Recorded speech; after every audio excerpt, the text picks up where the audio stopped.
Dave Bainbridge of Iona. Good to meet you. Yeah, it's nice to meet you. So if you could just quickly tell me what some of your musical influence were early on in your life and how they sort of stuck with you. Wow.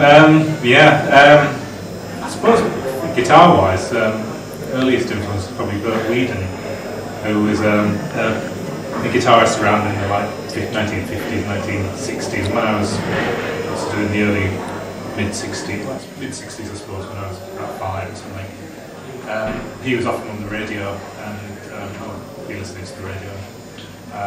My dad was a guitarist, so I just naturally seemed to be caught by the sound of this music. One of the first guitar books I got was the Bert Weedon guitar book. It had really rudimentary, like nursery rhyme type things in it. So that was probably what got me first hooked on guitar. But soon after that, my older sister, who was like 8 years older than me, was into Jimi Hendrix and Led Zeppelin and stuff. So I was listening to all the Hendrix albums when I was about 8. Zeppelin stuff. So when I was 14, I joined my first band. We were really into Deep Purple stuff. And I was playing keyboards. Well, say keyboards, we had one cheap organ which sounded awful, which I tried to modify through putting it through buzz pedals and wah-wah pedals and things. So yeah, I was John Lord. Yeah, I mean, he was my hero at the time. Yeah, just the sound of his hand was just rocking. And I really liked that. And Blackmore as well. two big influences.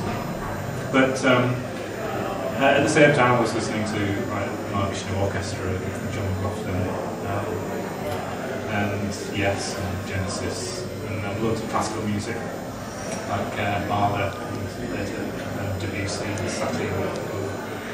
And then lots of folk music as well.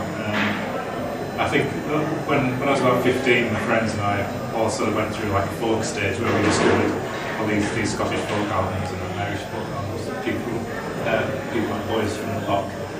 And Alan Stivell from France, who's a fantastic Celtic harp player. And then an Irish band called Horselips, who seemed to be the first band I ever heard who were like combining folk influences with rock guitars and stuff. And people like Clannad was there to get into.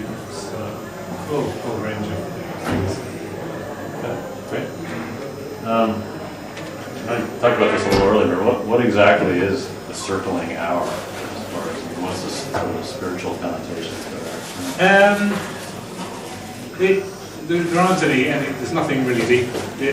We just thought it sounded like a nice, a sort of mysterious phrase to have as the title of the album. It is a line of one of the songs, which is an old Celtic poem.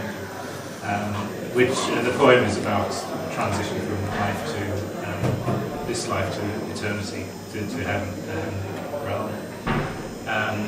And the circling hour is sort of the moment of transition. But yeah, I liked it because it sort of made people think and wonder. Mystery. Yeah, I think when everything's cut and dried, you lose something of a sense of imagination and mystery behind things, which I think is very important. So, can you tell me a little about the story behind the song Factory of Magnificent Souls? Yeah, actually Joanne would be the best person to talk to you about that. But it was based on a poem written by a friend of hers called Steve Stockton, an Irishman. And he'd visited Robben Island, where Nelson Mandela was in prison for 27 years. And it was just a poem about his impression of the island, because it was such a beautiful place. And also he was struck because actually on the island there's a Celtic cross, which is quite strange. I'm not quite sure why it's there, but he was quite struck by that.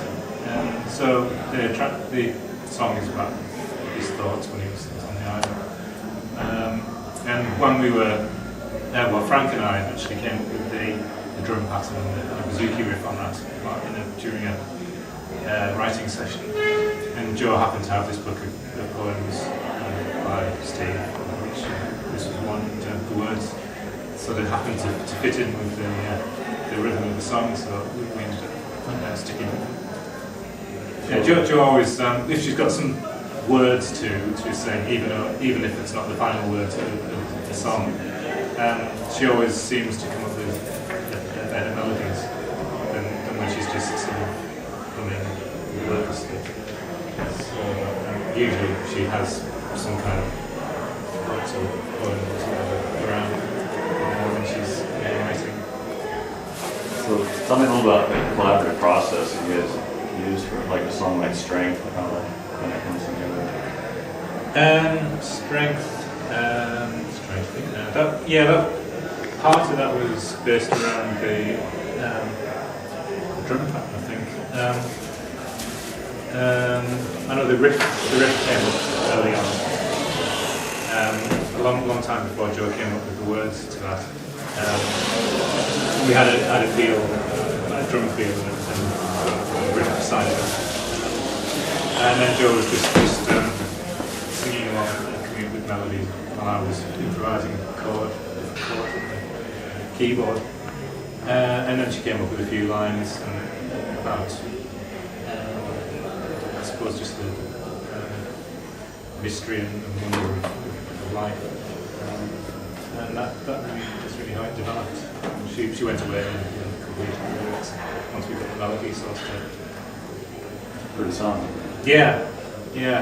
I remember when I came up with the riff. It was a bit unusual for Iona, it was a bit heavier, but it seemed to be full of joy and life for us. So we sort of went with it. I noticed this new album's a little sort of more aggressive and progressive than your last album. Was that a conscious decision? Yes, it is. It was a conscious decision because we all felt that Open Sky we were all very pleased with it as an album. It does contain a lot of long ambient passages, and when we came to think about the new album, I compiled a sort of a list of things after discussing things with the rest of the band about each person's ideas of how the next album should be. And one of the things that came up was that it should be more rhythmic and sort of up tempo. So we tried to go with that in the writing sessions.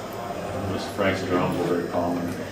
Yeah. Well, I think another thing as well, when we did Open Sky, that was the first studio album where we used Frank and Phil as the rhythm section, and I think that was soon after Till, only a year or so after Till, and Till had left the band.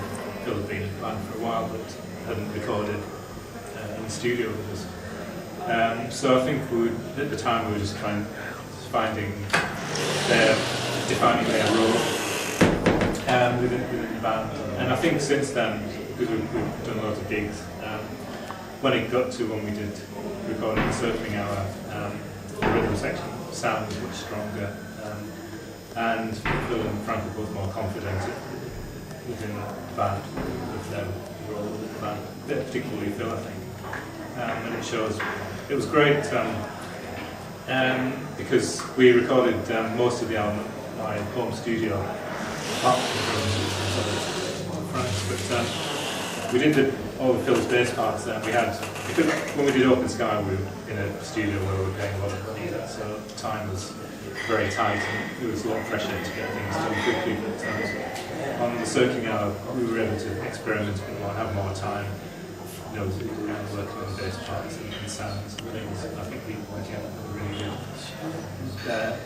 But it's just expresses Phil's personality more than I think the bass playing is on Open Sky. So having your own home studio definitely gives you more freedom for creativity. Yeah, because Nice to have. Well, I appreciate you taking the time. yeah. It's definitely a great album. I can listen to it a lot. Got it on repeat in the car, driving all through the records. Yeah. Good stuff. Good, yeah. Cheers.